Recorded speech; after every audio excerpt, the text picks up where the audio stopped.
Hello students, I am Abhay Kumar going to discuss part 2 of the 6th chapter electromagnetic induction of class 12. The topics to be discussed in this part 2 are Faraday's and Henry's experiments and followed by Faraday's laws of electromagnetic induction. First of all, Faraday's and Henry's experiments. Faraday and Henry performed a number of experiments to demonstrate the phenomenon of electromagnetic induction. But out of those experiments, I am going to describe three important experiments. Faraday और Henry ने विद्युत चुंबकीय प्रेरण की घटना की खोज के लिए या विद्युत चुंबकीय प्रेरण की घटना की व्याख्या के लिए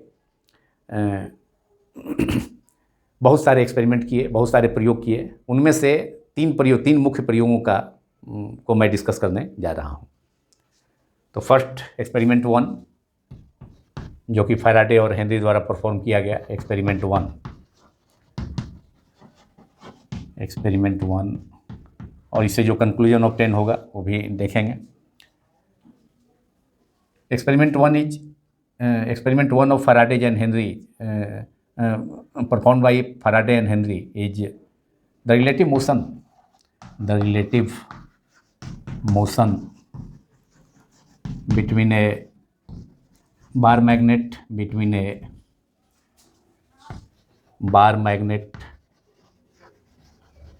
and a conducting coil which is kept near the bar magnet, and a coil induces electric current in the coil, closed coil or closed circuit electric current in the closed coil close होना चाहिए, बंद होना चाहिए, closed coil। और इसको हम figure 1 में represent कर सकते हैं, फिगर 1A एंड 1B में। The relative motion between a bar magnet and a coil induces electric current in the closed coil। किसी क्षण चुंबक बार मैग्नेट और नज़दीक में कोई कुंडली है, बंद कुंडली है, कॉइल है या बंद लूप है, तो उसके बीच में रिलेटिव मोशन होगा। यदि रिलेटिव मोशन हो मतलब या तो बार मैग्नेट को मोशन में रखें, बार मैग्नेट को मोशन में और कॉइल को रेस्ट में, या बार मैग्नेट को ही रेस्ट में या कॉइल को मोशन में, दोनों सिचुएशन में रिलेटिव मोशन होगा कॉइल बार मैग्नेट और कॉइल के बीच में। तो यह पाया जाता है कि जब बार मैग्नेट और क्लोज कॉइल के बीच में रिलेटिव मोशन होता है तो यह देखा जाता है कि क्लोज कॉइल में जो गैल्वेनोमीटर लगा होता है उसमें डिफ्लेक्शन होता है, उसमें करंट फ्लो करने लगता है। तो इससे स्पष्ट है कि उसमें कॉइल में इलेक्ट्रिक करंट प्रोड्यूस हो गया बिना कोई बैटरी के, कोई बैटरी उसमें लगा नहीं है, केवल मैग्नेट के मोशन के कारण। तो इससे यह डिस्कस हुआ कि जो मैग्नेटिक फील्ड है, मैग्नेटिक मोशन है, मैग्नेटिक फील्ड उसके कारण जो है या मैग्नेटिक फील्ड के कारण इलेक्ट्रिक फील्ड या इलेक्ट्रिक करंट इंड्यूस होता है, प्रोड्यूस होता है कॉइल में। इस एक्सपेरिमेंट से ही रिजल्ट मिला। और ऐसा होता है मैग्नेटिक फील्ड लाइंस कॉइल से होकर मैग्नेटिक फील्ड लाइंस में चेंज होने के कारण, जो कि मैंने पिछले पार्ट 1 में भी बतलाया था। इलेक्ट्रोमैग्नेटिक फिनोमेनन क्यों होता है? Due to change in magnetic flux linked with the coil and which arises due to the relative motion between a bar magnet and a closed coil which is kept near the bar magnet। जब bar magnet और के नज़दीक में कोई coil रख देते हैं, बंद कुंडली या बंद लूप, तार के अनेक लपेटों वाली, फेरों वाली, या कोई बंद लूप सिंपल भी, तो बार मैग्नेट का जो मोशन होगा कॉइल के नज़दीक में चाहे कॉइल से दूर, तो कॉइल के निकट जब बार मैग्नेट आएगा तो मैग्नेटिक फ्लक्स, जो चुंबकीय फ्लक्स है बंद कुंडली से संबद्ध, उसमें वृद्धि होगी, इंक्रीज होगा, और उसके कारण इंड्यूस करंट प्रोड्यूस हो जाएगा उस बंद कुंडली में। अब फिर जब बार मैग्नेट को दूर ले जाएंगे दूसरी स्थिति में, तो क्लोज लूप से या क्लोज कॉइल से, बंद कुंडली से या बंद लूप से बार मैग्नेट को, क्षण चुंबक को जब दूर हटाएंगे तो बंद कुंडली से जो संबद्ध लिंक्ड मैग्नेटिक फील्ड लाइंस है उसमें डिक्रीज होगा, और उसके कारण फिर से एक बार इंड्यूस करंट क्लोज कॉइल में प्रोड्यूस होगा, लेकिन उसका डायरेक्शन पहले की अपेक्षा, पहले का जो डायरेक्शन था जब बार मैग्नेट को नज़दीक लाया गया था कॉइल के नज़दीक, तो उसके रिलेटिव जो है सेकेंड सिचुएशन में इंड्यूस करंट का डायरेक्शन बदल जाएगा, अपोजिट हो जाएगा। तो उसको हम फिगर से डिमॉन्स्ट्रेट कर सकते हैं इस एक्सपेरिमेंट की। तो यहाँ देखिए बार मैग्नेट है, बार मैग्नेट साउथ पोल है, ये साउथ पोल, ये नॉर्थ पोल है, और यहाँ कोई कॉइल है। देखिए इसमें कॉइल में गैल्वेनोमीटर, एक क्लोज कॉइल है, इसमें क्लोज किया हुआ है, गैल्वेनोमीटर केवल लगा है, इसमें गैल्वेनोमीटर देखिए लगा है।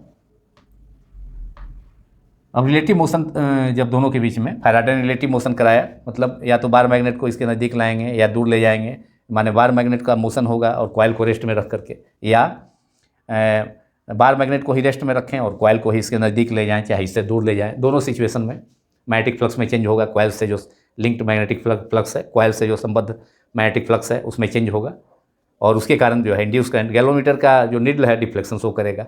तो जब बार मैग्नेट को इसके नज़दीक लाएंगे, इधर इंडक्शन है, केवल उसको इलेक्ट्रोमैग्नेटिक इंडक्शन है, तो मैग्नेट का मोशन के कारण जो है कॉइल में इलेक्ट्रिक करंट प्रोड्यूस होगा, लेकिन टच नहीं करना है इसके नॉर्थ पोल को, बार मैग्नेट को कॉइल से टच नहीं कराना है, थोड़ा दूर ही रखेंगे, नज़दीक लाएंगे लेकिन थोड़ा दूर रखेंगे।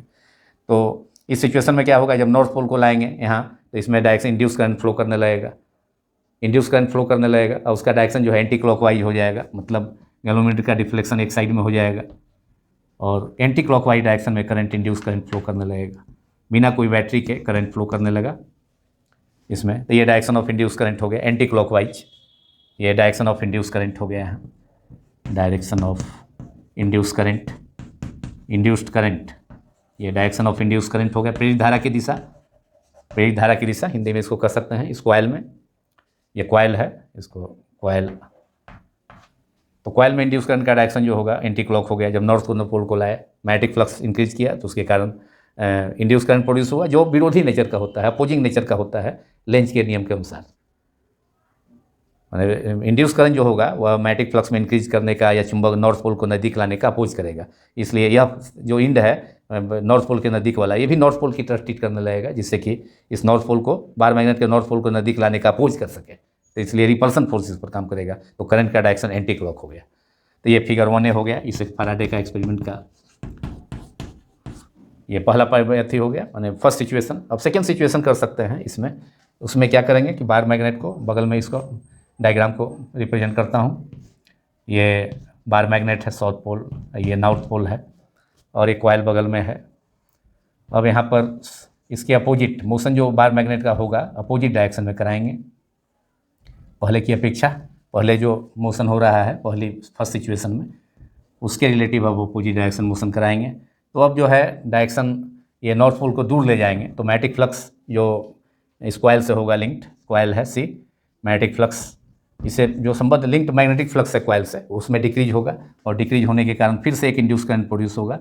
अब ये जो नॉर्थ पोल होगा, नॉर्थ पोल दूर ले जा रहे हैं, तो यहाँ पर जो है अपोजिट पोलरिटी प्रोड्यूस हो जाएगा, साउथ पोल यहाँ प्रोड्यूस हो जाएगा कॉइल के इस एंड पर, और इसलिए करंट का जो डायरेक्शन होगा क्लॉकवाइज हो जाएगा, ऐसे क्लॉकवाइज डायरेक्शन में, और ये साउथ पोल जैसा ट्रीट करने लगेगा, एस जैसा, जिससे कि नॉर्थ पोल को अटैक कर सके, मतलब अब बार मैग्नेट को दूर ले जाने का अपोज करेगा। इसलिए इंड्यूस करंट का डायरेक्शन अपोजिंग नेचर का होता है, जो कि लेंज रूल से भी क्लियर है।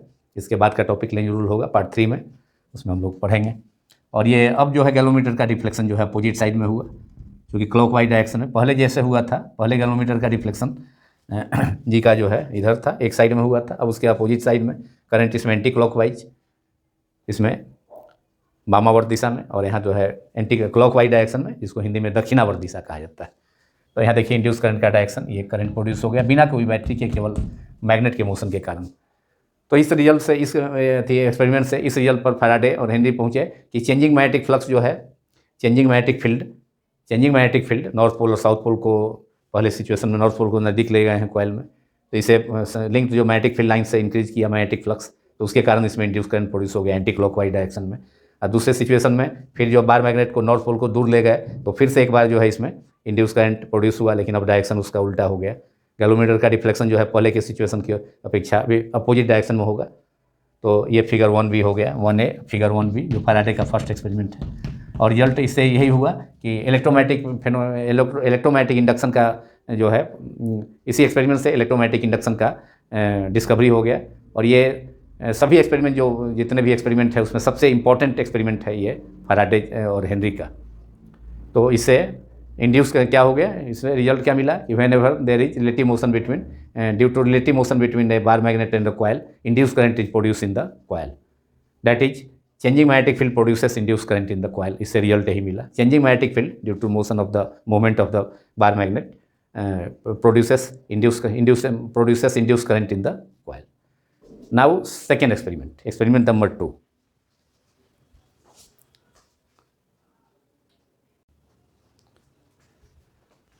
Now experiment number 2 of Faraday and Henry experiments. First experiment में हमने देखा कि यदि किसी बार मैग्नेट और किसी कंडक्टिंग कॉइल के बीच में रिलेटिव मोशन होता है तो उस कॉइल में, कंडक्टिंग कॉइल में इंड्यूस करंट प्रोड्यूस हो जाता है, प्रेरित धारा उत्पन्न हो जाती है जब किसी क्षण चुंबक और कुंडली के बीच में आपेक्षिक गति होती है। तो सेकेंड एक्सपेरिमेंट में उन्होंने देखा, फैराडे और हेनरी ने, अब बार मैग्नेट के बदले में करंट कैरिंग कॉइल लिया। चूँकि ऑस्टेड का एक्सपेरिमेंट से आप जानते हैं कि जब किसी कंडक्टर से करंट फ्लो करता है तो चारों तरफ मैग्नेटिक फील्ड, उसके अराउंड मैग्नेटिक फील्ड सेटअप हो जाता है। तो केवल बार मैग्नेट के कारण ही मैग्नेटिक फील्ड प्रोड्यूस नहीं होगा, बल्कि करंट कैरिंग कंडक्टर भी किसी कंडक्टर से करंट फ्लो करने पर उसके चारों तरफ मैग्नेटिक फील्ड भी सेटअप हो जाए। मतलब इलेक्ट्रिक करंट के कारण भी मैग्नेटिक फील्ड सेटअप होता है। तो न केवल बार मैग्नेट और कॉइल के बीच में मोशन हो, बल्कि अगर दो कॉइल भी है, एक करंट कैरिंग कॉइल है और दूसरा कंडक्टिंग कॉइल है, उसमें गैल्वेनोमीटर लगा हुआ है, तो उनके बीच में रिलेटिव मोशन अगर हो, किसी करंट कैरिंग कॉइल और दूसरा कंडक्टिंग कॉइल के बीच में, एक धारावाही कुंडली है जिससे धारा प्रवाहित हो रही है और दूसरे में गैल्वेनोमीटर लगा है, मतलब वो सेकेंडरी कॉइल होगा और पहला प्राइमरी कॉइल होगा जिससे होकर करंट फ्लो कर रहा है, जिसमें बैटरी लगी है तो करंट फ्लो कर रहा है, तो प्राइमरी कॉइल। तो जब किसी प्राइमरी कॉइल और सेकेंडरी कॉइल के बीच में भी रिलेटिव मोशन होगा तो सेकेंडरी कॉइल में इंड्यूस करंट प्रोड्यूस होगा। कोई ज़रूरी नहीं है कि बार मैग्नेट ही हो और दूसरा कॉइल हो, माने दो कॉइल भी हो सकता है, उसमें एक करंट कैरिंग और दूसरा जो प्राइमरी कॉइल होगा और दूसरा नियर बाई जो कॉइल होगा सेकेंडरी कॉइल होगा, द्वितीय कुंडली होगी। तो सेकेंडरी कॉइल में भी गैल्वेनोमीटर अगर लगा दें तो उसमें डिफ्लेक्शन हो जाएगा करंट कैरिंग कॉइल और सेकेंडरी कॉइल के बीच में, दोनों कॉइल के बीच में रिलेटिव मोशन के कारण। तो नाउ एक्सपेरिमेंट नंबर 2 इज, जो रिजल्ट इससे ऑब्टेन हुआ, the relative motion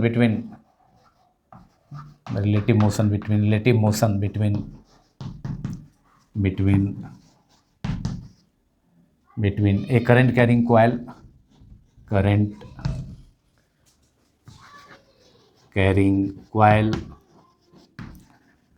and a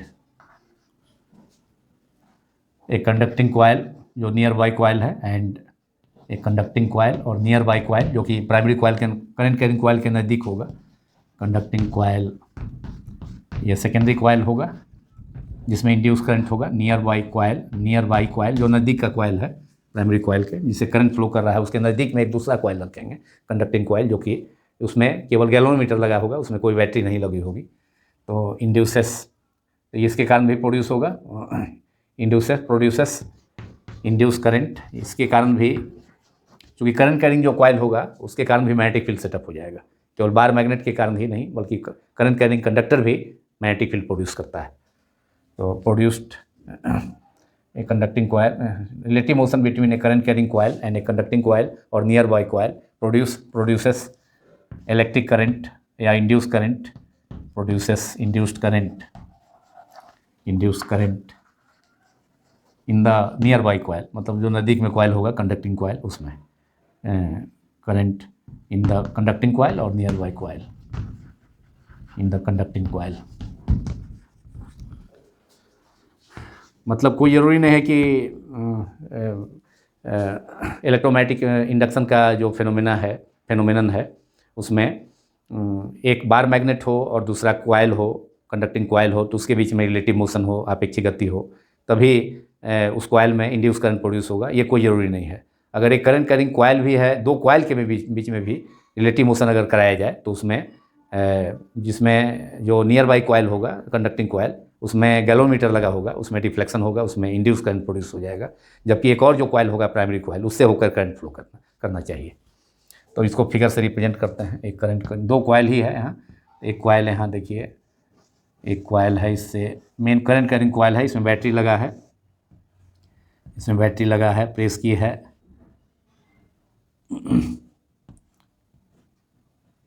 ये की है प्रेस की, ये बैटरी है, प्लस ये माइनस बैटरी का सिंबल।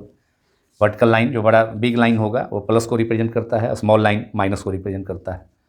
अब इसमें करंट फ्लो कर रहा है, देखिए इसमें क्लॉकवाइज डायरेक्शन में करंट का डायरेक्शन। तो इलेक्ट्रिक फील्ड के डायरेक्शन में करंट होगा। ये आपका प्राइमरी कॉइल हो गया, मेन कॉइल जिससे करंट फ्लो कर रहा है, और नज़दीक में दूसरा कॉइल होना चाहिए। दोनों के बीच में रिलेटिव मोशन होना चाहिए, लेकिन यहाँ एक दूसरा कॉइल है, देखिए नज़दीक में। ये सेकेंडरी कॉइल है जो कि नियर बाई कॉइल है, प्राइमरी कॉइल के नज़दीक। करंट कैरिंग कॉइल ये है मेन वाला कॉइल जिसमें बैटरी लगा है, और इसमें गैल्वेनोमीटर लगा है। जो डिफ्लेक्शन जिसमें है, गैल्वेनोमीटर के निडल का डिफ्लेक्शन, गैल्वेनोमीटर में जो सुई निडल लगा हुआ है उसका डिफ्लेक्शन बताएगा कि इसमें इंड्यूस करंट प्रोड्यूस हो गया। तो अब चूंकि क्लॉकवाइज इसमें करंट है, तो चूंकि इंड्यूस करंट का डायरेक्शन अपोजिंग होता है, तो प्राइमरी कॉइल में करंट क्लॉकवाइज डायरेक्शन में फ्लो कर रहा है, तो इंड्यूस करंट का डायरेक्शन निश्चित रूप से अपोजिट रिवर्स होगा उसका, जो कि इसमें प्राइमरी कॉइल में करंट के फ्लो करने का, इंक्रीज करने का अपोज करता है। तो इसमें इंड्यूस करंट का डायरेक्शन अब जो है एंटी क्लॉक हो जाएगा। ये इंड्यूस करंट का direction anti clockwise direction, galvanometer का डिफ्लेक्शन एक साइड में हो जाएगा, उस साइड में ये anti clockwise direction, induce current का डायरेक्शन हो गया, डायरेक्शन ऑफ इंड्यूस करंट, जो कि एंटी क्लॉकवाइज है। और इसमें करंट जो फ्लो कर रहा है मेन कॉइल में, करंट कैरिंग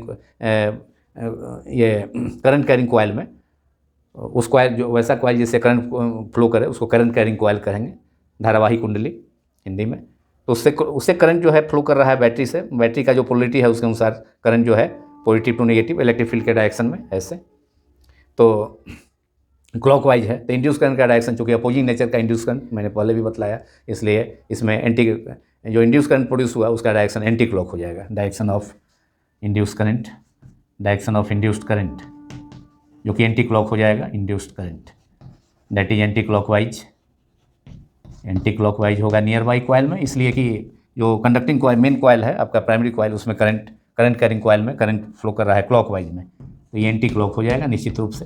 अपोजिंग नेचर है इंड्यूस करंट का या इंड्यूस ईएमएफ का। तो ये फिगर 2A हो गया, जो कि सेकेंड एक्सपेरिमेंट की फर्स्ट सिचुएशन को बतला रहा है। और इसी ढंग से अब उल्टा, अब इसके विपरीत अगर अब यहाँ पर फिगर 2A में, फिगर 2B में भी बना सकते हैं। अब इसमें जो है अगर करंट जो है, अगर करंट का डायरेक्शन चेंज कर दें, इसमें करंट का डायरेक्शन चेंज कर दें, तो यहाँ भी पोलरिटी जो है, इसमें पोलरिटी बदल जाएगी। माने करंट का अगर डायरेक्शन चेंज कर दें, यहाँ तो करंट जो है फ्लो कर रहा है इसमें क्लॉकवाइज में, अगर इसमें एंटी क्लॉकवाइज कर दें तो इसमें क्लॉकवाइज हो जाएगा। तो इससे क्लियर हुआ, उस फिगर को भी इसी ढंग से रिप्रेजेंट किया जा सकता है। तो ये फिगर 2 हो गया।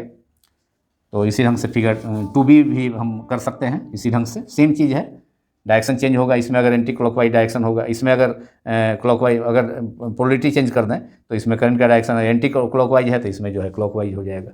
और यहाँ मोशन करा रहे हैं, यहाँ जो है करंट कैरिंग कंडक्टर में करंट में चेंज करा रहे हैं, करंट में जो है रिलेटिव मोशन हो रहा है, इसको नज़दीक लाएंगे तो इसमें करंट का डायरेक्शन इसमें होगा। यहाँ जो है रिलेटिव मोशन होगा, इसको नज़दीक भी लाना है, करंट तो फ्लो कर रहा है, नज़दीक भी लाना है। अब इसको दूर ले जाएंगे तो करंट का डायरेक्शन इसमें चेंज हो जाएगा, करंट का डायरेक्शन जो होगा, इंड्यूस करंट का डायरेक्शन जो है चेंज हो जाएगा, क्योंकि अपोजिंग नेचर होता है।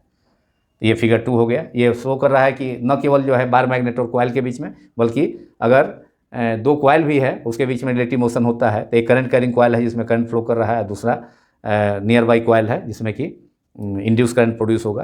तो उसके बीच में जब मोशन होगा, रिलेटिव मोशन होगा, तो उसके कारण भी इंड्यूस करंट हो जाएगा।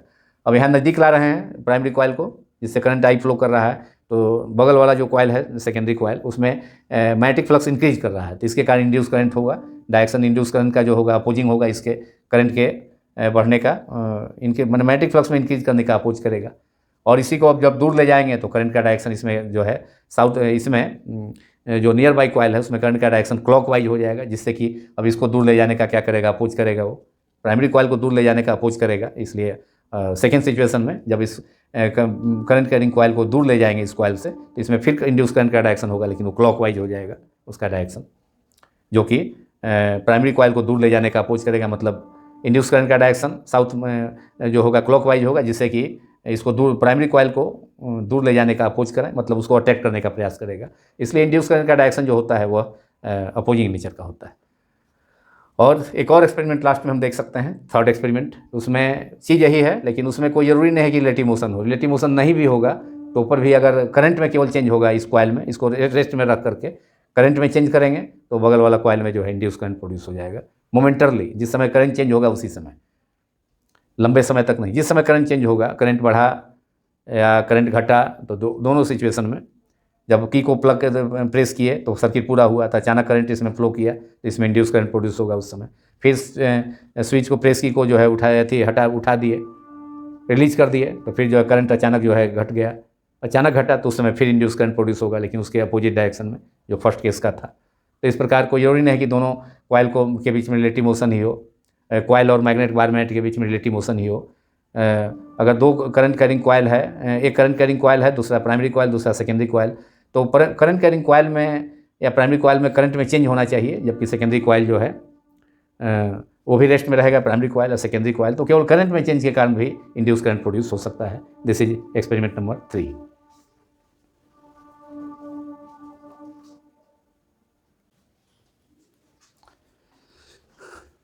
Now experiment 3, which is the last experiment, important experiment I am going to discuss of Faraday and Henry experiments, a series of experiments. Experiment number 3, और ये इन्फॉर्म करता है कि अगर प्राइमरी कॉइल रेस्ट में भी हो, मतलब प्राइमरी कॉइल और सेकेंडरी कॉइल भी रेस्ट में हो, मतलब प्राइमरी कॉइल और सेकेंडरी कॉइल के बीच में अगर कोई रिलेटिव मोशन नहीं भी हो तो पर भी उस स्थिति में भी due to changing current in the primary coil induce current in the nearby secondary coil without any relative motion between two coils. तो एक्सपेरिमेंट नंबर 3 का जो रिजल्ट है, इससे जो एक्सपेरिमेंट से जो कंक्लूजन मिला तो वह है relative motion, changing current, changing electric current in the primary coil, current in A primary coil in a conducting coil means primary current carrying coil means primary coil. तो changing current in a current carrying coil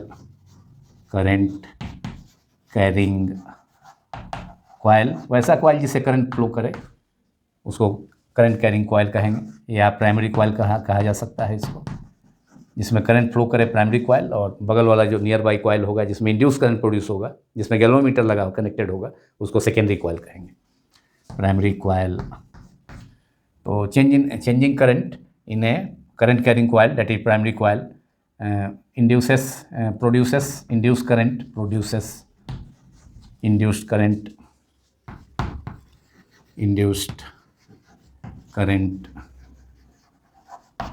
the secondary coil, मतलब near by coil, that is secondary coil, in the near by जो नज़दीक दूसरा coil होगा primary coil के, near by coil, that is secondary coil, secondary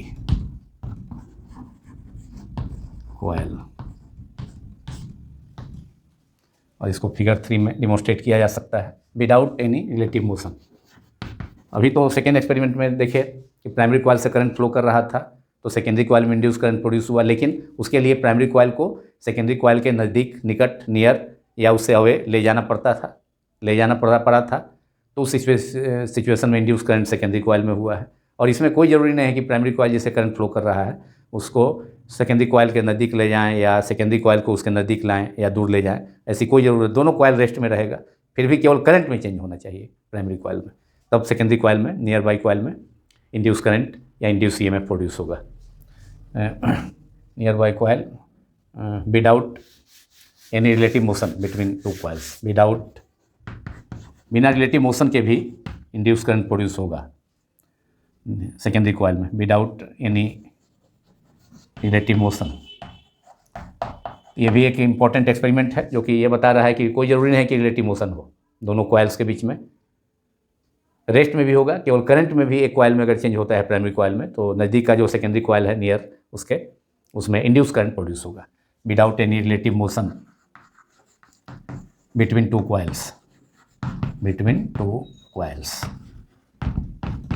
This is the observations obtained from experiment 3 done by Faraday and Henry. That is, इसको demonstrate कर सकते हैं हम प्राइमरी कॉइल फिर से एक बार उसी ढंग से जैसे दूसरा में था सेकेंड एक्सपेरिमेंट में, उसी ढंग से। यहाँ देखिए प्राइमरी कॉइल है, इसमें बैटरी लगा है और प्रेस की भी है। जब की को प्रेस करेंगे सर्किट पूरा होगा, करंट जो है इंड्यूस करंट फ्लो होगा, लेकिन मोमेंटरली होगा। ये नहीं कि प्रेस की को दबाए रखें तो करंट जो है कांस्टेंट हो गया तो उस डायरेक्शन में, उस सिचुएशन में कोई इंड्यूस करंट प्रोड्यूस नहीं होगा, क्योंकि करंट में चेंज होना चाहिए। तो मोमेंटरली होगा, जिस समय स्विच ऑन किए उसी समय, माने कि प्रेस की को दबाए, यहाँ दोनों यहाँ मिल गया, दोनों का यहाँ जो पॉइंट है, तो उस सिचुएशन में केवल करंट अचानक इंक्रीज किया इसमें, तो उसके कारण इंड्यूस करंट होगा। लेकिन अभी नहीं कि प्रेस की को दबाए रह गए तो लंबे समय तक जो है इंड्यूस करंट उसमें बगल की नियर बाई सेकेंडरी कॉइल में फ्लो करते रहेगा, ऐसी बात नहीं है। जब करंट कांस्टेंट हो जाएगा तो मैग्नेटिक फ्लक्स में चेंज नहीं होगा, तब जो है गैल्वेनोमीटर का जो नीडल होगा वह जीरो डिफ्लेक्शन देगा, कोई इंड्यूस करंट फ्लो नहीं करेगा। तो केवल फ्लो तभी करेगा जब मैंने करंट या तो इंक्रीज करता है मोमेंटरली उस समय, जिस समय इंक्रीज किया, जैसे ही इसको की को बंद करते हुए उस समय इंड्यूस करंट प्रोड्यूस होगा, क्योंकि उस समय करंट चेंज किया। अब फिर उसको प्रेस की को उठा देंगे ऊपर, तो मैंने कहने का मतलब है कि ये सर्किट इसका भंग हो गया प्रेस की को उठा देने पर, तो उससे दोनों पॉइंट तो इसका जो है अभी टच में है, तो ये सर्किट पूरा हुआ। और प्रेस की को रिलीज कर देंगे तो फिर से जो है करंट अचानक जो है घटेगा उसमें, तो उस सिचुएशन में फिर इंड्यूस करंट प्रोड्यूस होगा। उसके बाद जो है फिर से समाप्त हो जाएगा इंड्यूस करंट उसमें। प्रेस की प्रेस की को रिलीज करके छोड़ दिया जाए तो बाद में जाकर के करंट उसमें बंद हो जाएगा। तो मोमेंटरली जो है इंड्यूस करंट होगा, जिस समय करंट में चेंज हो रहा है उसी समय। ये नहीं कि अब करंट अस्थायी हो गया, स्टेशनरी हो गया, यूनिफॉर्मली जो है फ्लो कर रहा है, तो उस स्थिति में भी इंड्यूस करंट होगा। करंट में चेंज होना चाहिए तभी इंड्यूस करंट मिलेगा। अब मान लीजिए कि इसमें क्लॉकवाइज डायरेक्शन में करंट यहाँ फ्लो कर रहा है, इंड्यूस करंट प्रोड्यूस होगा, इसमें अपोजिंग नेचर होगा। जब करंट को अचानक इंक्रीज कर रहा है तो नियर बाई कॉइल में जो करंट का डायरेक्शन होगा अपोजिंग नेचर का होगा, लेकिन अब कॉइल में कोई मोशन, रिलेटिव मोशन नहीं किए हैं। देखिए गैल्वेनोमीटर है, ये डिफ्लेक्शन देगा, लेकिन अब इसमें इंक्रीज है, करंट इंक्रीज कर रहा है, क्लॉकवाइज डायरेक्शन में फ्लो कर रहा है, तो इसमें जो है फिर इंड्यूस करंट का डायरेक्शन एंटी क्लॉक हो जाएगा, लेकिन मोमेंटरली होगा। जिस समय आप प्रेस की को दबाएं और करंट अचानक इंक्रीज किया, चेंज किया इसमें, तो इसमें मैग्नेटिक फ्लक्स में चेंज होगा।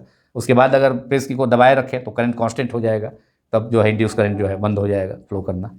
इसलिए मोमेंटरली ही इंड्यूस करंट इसमें मिलेगा, और इसमें जो डायरेक्शन होगा एंटी क्लॉकवाइज होगा इंड्यूस करंट का direction.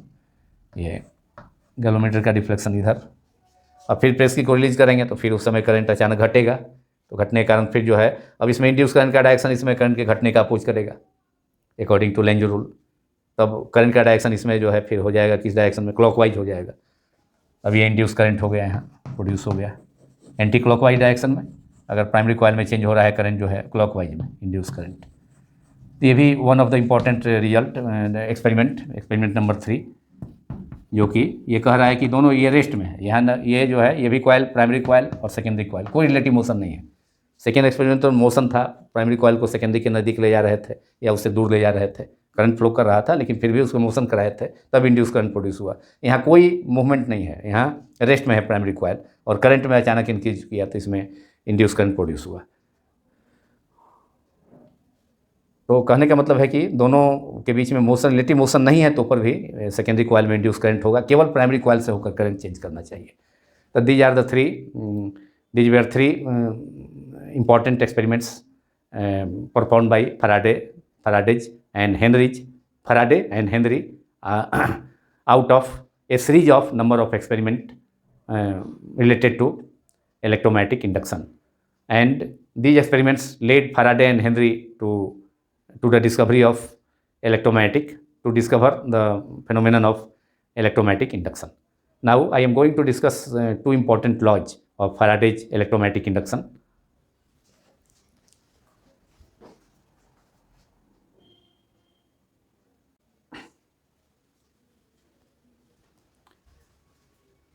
Now, second topic of part 2 of the 6th chapter, electromagnetic induction, I am going to discuss is Faraday's laws of electromagnetic induction.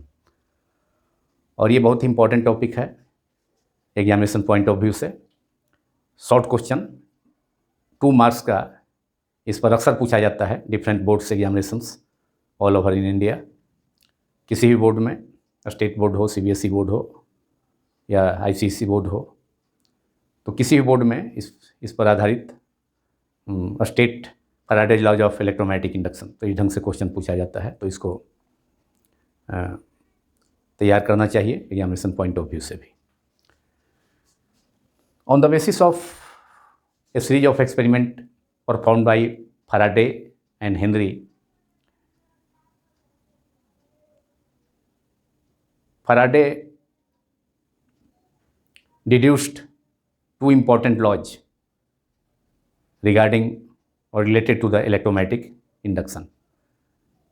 Faraday एवं Henry ने अपने प्रयोगों के आधार पर जो बहुत सारा एक्सपेरिमेंट किया, उसके आधार पर दो महत्वपूर्ण नियमों का प्रतिपादन डिडक्शन किया फराडे ने, और उन नियमों को Faraday laws of electromagnetic induction, Faraday का विद्युत चुंबकीय प्रेरण संबंधी नियम कहा जाता है. तो Faraday deduced following two important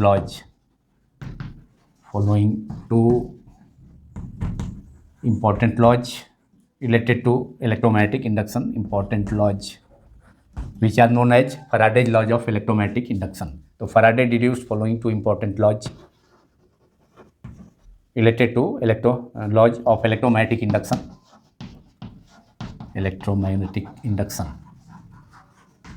First law is, second law is in mathematical form. It gives the magnitude of induced current, second law. But first law is, whenever there is relative motion between a bar magnet and a coil, or between two coils, जैसा कि हम लोगों ने अभी experiment में देखा, तो कोई ज़रूरी नहीं है कि बार मैग्नेट और कॉइल के बीच में रिलेटिव मोशन हो, अपेक्षिक गति हो. क्षण चुंबक या कुंडली के अलावा के बीच ही केवल अपेक्षिक गति हो, ये कोई ज़रूरी नहीं है. दो बंद कुंडलियों के बीच में भी अपेक्षिक गति हो, या दोनों रेस्ट में रहेगा लेकिन एक कुंडली में करंट में चेंज हो, तो उसके कारण निकट स्थित दूसरी कुंडली में जो नज़दीक नियर बाई जो सेकेंडरी कॉइल है उसमें इंड्यूस करंट प्रोड्यूस होता है. तो whenever there is first law is, this is first law, Faraday's first law, number 1 first law. और स्टेटमेंट लिखता हूँ इसका, whenever, write down it, whenever there is relative motion between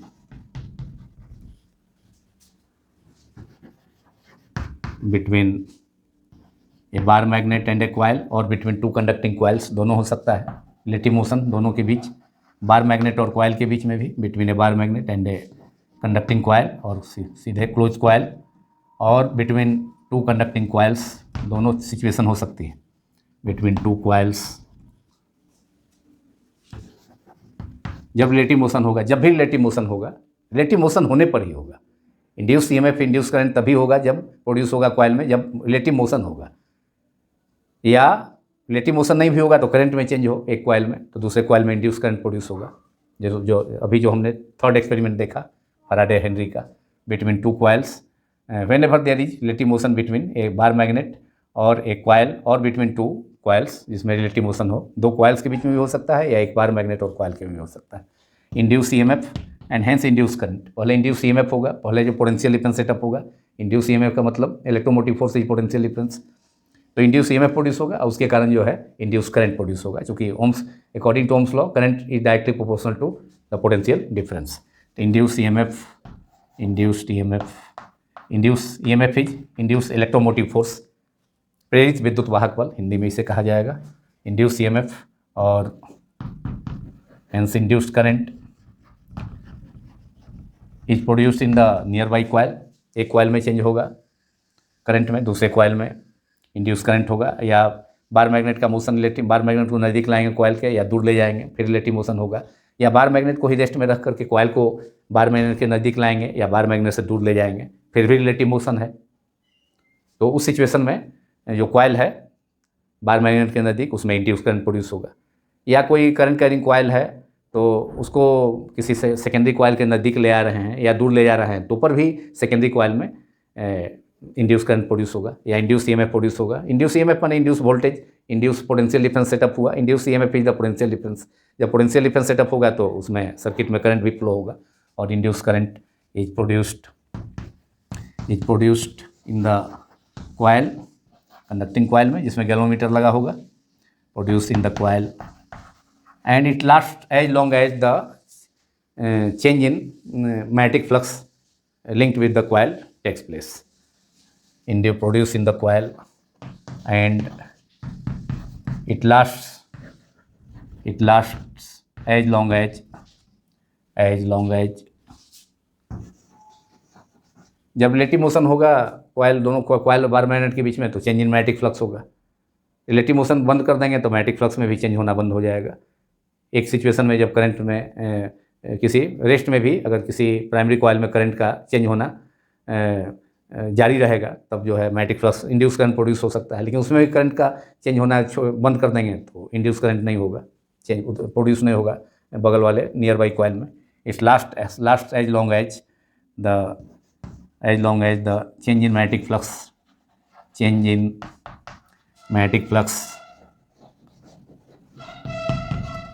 it lasts as long as the change in magnetic flux in the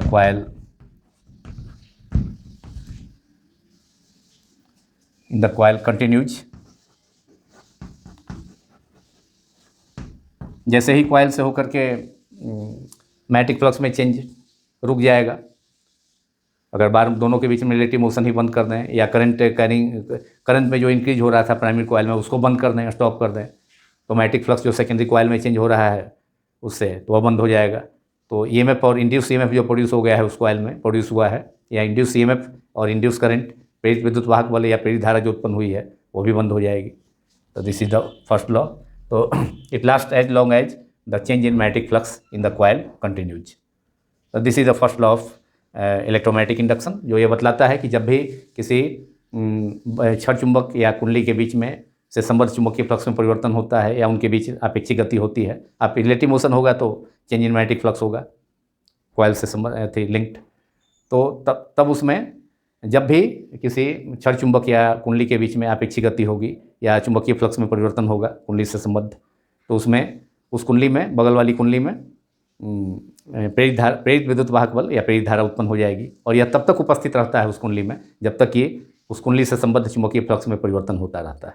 जैसे ही कुंडली से संबद्ध चुंबकीय flux में मैग्नेटिक फ्लक्स में चेंज होना बंद हो जाएगा, तो ईएमएफ जो प्रोड्यूस हुआ है उस कॉयल में, या इंड्यूस करंट, इंड्यूस ईएमएफ या जो प्रेरित विद्युत वाहक बल या प्रेरित धारा उत्पन्न हुई है, इंड्यूस ईएमएफ और इंड्यूस करंट, वह बंद हो जाएगा। Now second law is in more important which can be expressed in the mathematical form also। Faraday second law of electromagnetic induction को मैथमेटिकल फॉर्म में भी एक्सप्रेस किया जा सकता है। तो सेकेंड लॉ है द इंड्यूस करंट और magnitude of induce current produce in the induced current produced in a coil due to the phenomenon of electromagnetic induction or due to change in magnetic flux taking place in the coil, the induced current produced the induced EMF induced EMF produce होगा तो current भी होगा, लेकिन यहाँ पर induce EMF proportional होगा rate of change of magnetic flux के। Induced EMF प्रेरित विद्युत वाहक बल हिंदी में इसे। The induced EMF produced in a coil is directly proportional to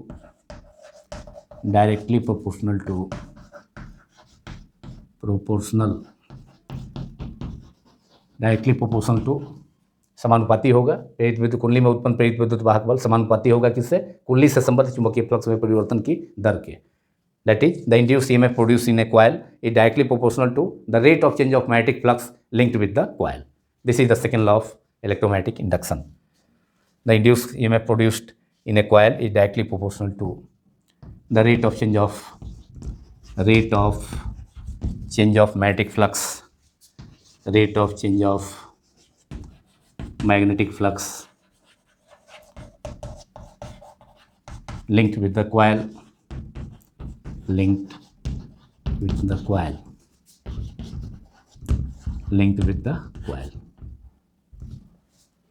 और ये इंड्यूस EMF जो प्रोड्यूस होगा कॉइल में, वो नंबर ऑफ टर्न्स के भी, उस कॉइल में जो नंबर ऑफ टर्न्स होगा उसके भी डायरेक्टली प्रोपोर्शनल होगा।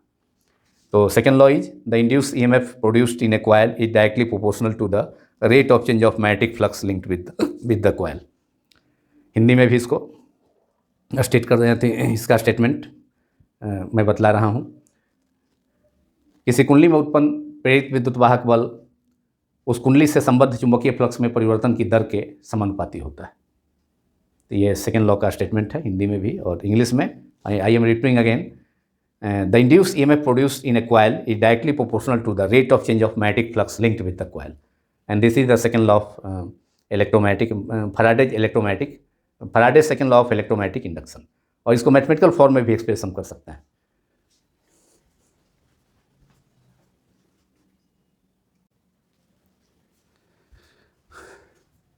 Now mathematically Faraday's second law can be expressed as E induced EMF in the coil is small e is represented by the symbol of small e।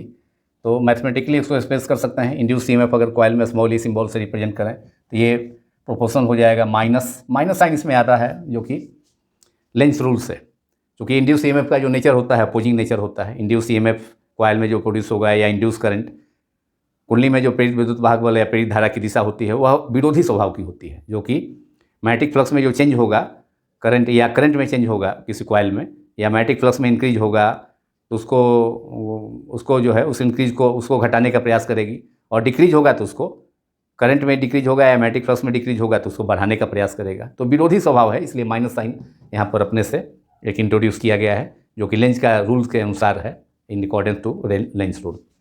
तो E पर varies as minus change in magnetic flux. अगर T1 time पर magnetic flux जो है φ1 है और T2 time पर φ2 हो गया तो चेंज इन मैग्नेटिक फ्लक्स हो गया φ2 माइनस φ1, और टाइम इंटरवल हो गया T2 minus T1। T1 time पर where T1 and T2 are 2 times at which magnetic flux linked with the coils are φ1 and φ2 respectively. T1 time पर कुंडली से संबद्ध चुंबकीय फ्लक्स φ1 है और T2 टाइम पर कुंडली से जो लिंक्ड और संबद्ध चुंबकीय फ्लक्स है वह φ2 है। तो चेंज इन मैग्नेटिक फ्लक्स हो गया φ2 माइनस φ1 और टाइम इंटरवल हो गया T2 माइनस T1। अब इसको हम एक्सप्रेस कर सकते हैं और ई कैन बी, अगर इस चेंज को हम D से डिनोट करें, ये चेंज स्मॉल है तो इसको लिखा जा सकता है φ2 minus φ1 is d phi if change in magnetic flux and change in time is small, तो this can be expressed as is proportion to minus d phi is the change in magnetic flux upon dt। ये dt हो गया d phi upon d phi minus d phi by dt, where d phi by dt is the rate of change of magnetic flux linked with the coil। d phi by dt क्या है? किसी rate of change of magnetic flux linked with the coil। किसी coil से संबद्ध चुंबकीय flux में परिवर्तन की दर है। dt टाइम में मैग्नेटिक फ्लक्स जो है उसमें जो हो रहा है मैग्नेटिक फ्लक्स कुंडली से वह d phi है, तो d phi by dt is the rate of change of magnetic flux linked with the coil. तो φ2 माइनस φ1 को d phi लिखा जा सकता है और T2 माइनस T1 को dt, अगर ये चेंज स्मॉल है, टाइम इंटरवल भी स्मॉल है उस सिचुएशन में। और इसको हम लिख सकते हैं इसको इस फॉर्म में ये, और इसको लिख सकते हैं E equal to K minus के आएगा, माइनस साइन पहले से है जो कि EMF के इंड्यूस EMF का विरोधी जो अपोजिंग नेचर है उसको रिप्रेजेंट करता है।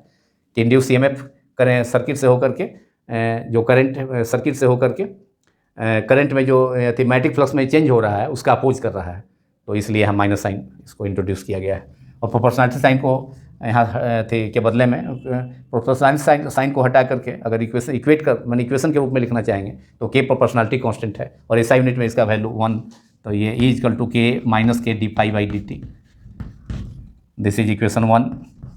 एंड इन मैथमेटिक्स ये in SI unit K is taken to be 1, K is proportionality constant का value K equal to 1, therefore we can write E equal to E क्या है? Induce EMF। What is E? Is the induce current produce in the coil and d phi by d T is the rate of change of magnetic flux linked with the coil. किसी कुंडली से संबद्ध चुंबकीय flux में परिवर्तन की दर d phi by d t है। और E क्या है? कुंडली में उत्पन्न प्रेरित विद्युत वाहक बल है जो कि किसके कारण प्रोड्यूस होता है?